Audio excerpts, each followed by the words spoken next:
پچھلے سال والد کی طرف سے کی، اس دفعہ والدہ کی طرف سے کرتے ہیں، پھر جب اگلا سال آیا اس دفعہ بیٹے کی طرف سے کرتے ہیں، یعنی ایک باریاں مقرر کی ہیں۔ اس کام میں شرع کا، شریعت کا حکم کیا ہے؟ کیا یہ طریقہ درست ہے؟ تو اس طرح مثال کے طور پر، مثال دے کے میں سمجھاتا ہوں، ایک گھر میں 5 افراد ہیں، شوہر ہے، بیوی ہے، بیٹا ہے، بیٹی ہے، بہو ہے، 5 بندے ہیں۔ اب ان میں سے کس پر قربانی واجب ہے؟ قربانی کے جو دن ہیں وہ 3 دن ہیں، 10 ذی الحج، 11 ذی الحج اور 12 ذی الحج۔ 10 ذی الحج کی صبح صادق سے لے کر 12 ذی الحج کی غروب آفتاب تک جس شخص کے پاس قربانی کے نصاب جتنا مال، یعنی 52.5 تولے چاندی کی مقدار، قیمت کے برابر اس کے پاس مال آ گیا تو اس پر قربانی واجب ہے۔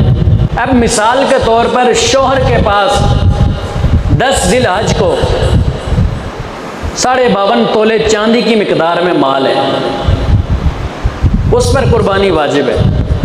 اب اگر بیوی کے پاس 52.5 تولے چاندی کی مقدار میں مال ہے، اب یہ نہیں دیکھا جائے گا کہ اس سال شوہر کرے اگلے سال بیوی کرے، اب شوہر پہ بھی واجب ہے، بیوی پر بھی واجب ہے۔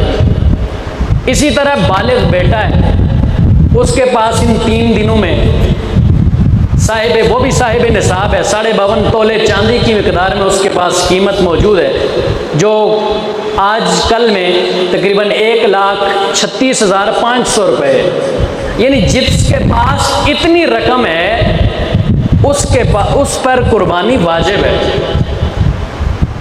بالغ بیٹا، اس کے پاس بھی اتنی رقم ہے۔ اب یہ نہیں دیکھا جائے گا کہ اس دفعہ ماں اور باپ کر رہے ہیں، بیٹا بعد میں کر لے گا، ایسا نہیں ہے۔ ہر شخص پر اپنی طرف سے قربانی ہے، ہر بندہ اپنی طرف سے قربانی کرے گا۔ یعنی شوہر اگر اس سال پر گھر کے 3 افراد پر قربانی واجب ہے، وہ تینوں کریں گے۔ اگر اگلے سال 2 پر ہے، وہ دونوں کریں گے۔ اگر اس سے اگلے سال 5 پر واجب ہے، وہ 5 کریں گے۔ یہ نہیں کہ ایک پر واجب ہے۔